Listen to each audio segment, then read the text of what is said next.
Hello po mga kababayan. Pag-usapan po natin ang issue tungkol sa mga Marcoses kasi ayaw tantanan ng mga dinawan. Ah, ginawang bisyo ng mga ulupong. Makikita po ninyo sa mga pahayagan, mababasa po ninyo. At pati sa social media, massive yung propaganda against the Marcoses, saying that or reviving the cases na mga involving corruption and tax evasion po. The truth is, yung mga kaso po ng mga Marcoses in all counts, yung verdict ng husgado, acquitted po sila. To give you siguro backgrounds ng mga kaso, hindi po siya kukunti, napakarami yung kasong isinampa sa mga Marcoses. It is around, tingnan ko po dito sa records natin. Kala ko nga 930 lang, nadagdagan pa pala, 986 cases, mga kababayan, involving fraud, stealing, malversation of public funds. But none of these cases filed, including tax evasion pala, none of these cases filed nagtagumpay against the Marcoses. So 986 cases, 600 witnesses, 32 charges are filed to Marcos family as an accusation of corruption by the government of United States of America in Cory Aquino government through the PCGG. 350,000 documents with different volumes, and these hundreds of cases and thousands of hearings in the international court, but Marcos family was acquitted, not guilty in all cases filed by the government of Coricong. No court has any criminal case against the Marcoses, never had and never will have.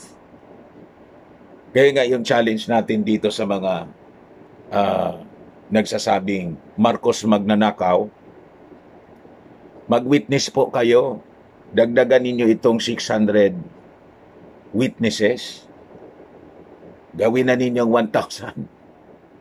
So that's our challenge. Ipakulong ninyo yung mga Marcoses.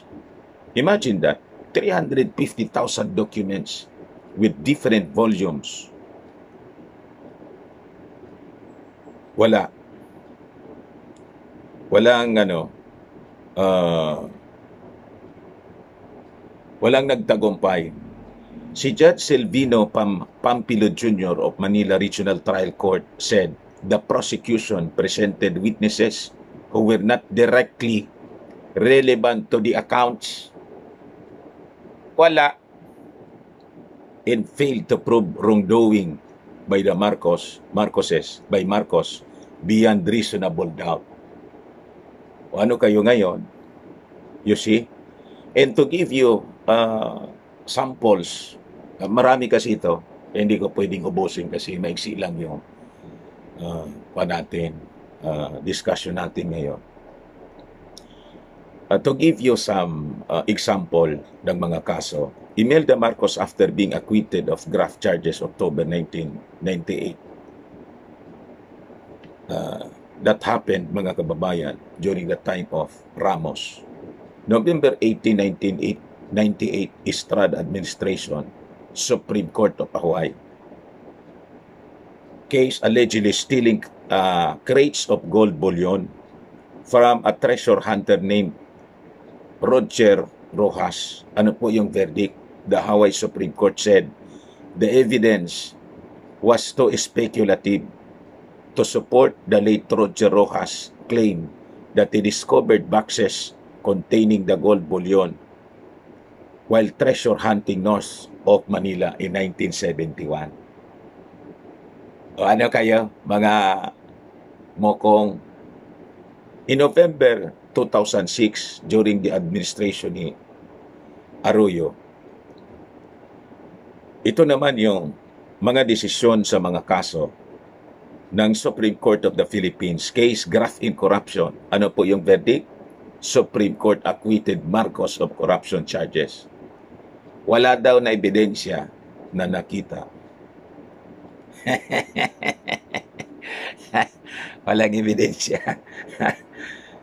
Ito naman po, June 13, 2007, Arroyo Administration, Quezon City Regional Trial Court. Case tax evasion. Ano yung verdict?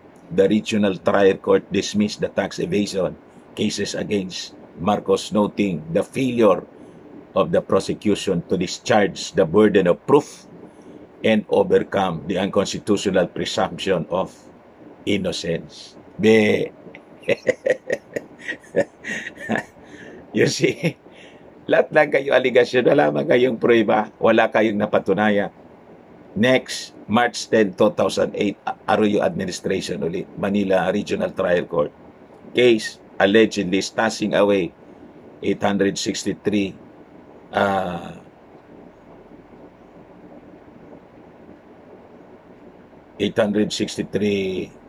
million dollars siguro po ito in Swiss bank accounts. PCGG, ang verdict ganito po. PCGD failed to prove its allegation on its conspiracy among the respondents in hiding the deposits in several banks in Switzerland using dummy corporation. O ano kayo ngayon? Wala eh. You see? You failed to prove your allegations. August 5, 2010, Aquino Administration, si Panot, Sandigan Bayan. Case, allegedly Marcos ill-gotten wealth. Ano ang verdict? Sandigan Bayan dismissed the PCGG's complaint citing documentary evidence used in PCGG's complaint that consisted of executive issuances of then President Marcos and of court decisions, but PCGG appealed to the High Court. Noong February 13, 2012, Aquino Administration kay Panot uli, Supreme Court of the Philippines, case allegedly misusing 97.95 million pesos in public funds in 1984. Natatandaan ko pa to. Very recently lang kasi, mga kababayan, ano yung desisyon? Voting unanimously in full court session, the Supreme Court affirmed a March 22, 2002 ruling of the Sandigan Bayan acquitting Marcos of 2 counts, malversation of public funds. Acquitted po. Meant for housing projects of the Ministry of Human Settlements. The anti-graft court held that the government prosecutors failed to prove the charges of malversation of public funds against the defendant. Paano kayo? Sabi ko sa inyo. Ano pa? June 19, 2018, Duterte administration na po, Supreme Court of the Philippines case, allegedly Marcos ill-gotten wealth, the PCG second appeal. Ano yung verdict? Supreme Court junked PCG's complaint for lack of documentary evidences to show the amassing of supposed ill-gotten wealth of Ferdinand Marcos and his cronies through behest loans. You see? Napakarami pang iba. Ito pa. August 7, 2019, Duterte administration Sandigan Bayan 2nd Division case, allegedly 102 billion ill-gotten wealth. Ano yung verdict? Sandigan Bayan junks 102 billion forfeiture case versus Marcos and cronies.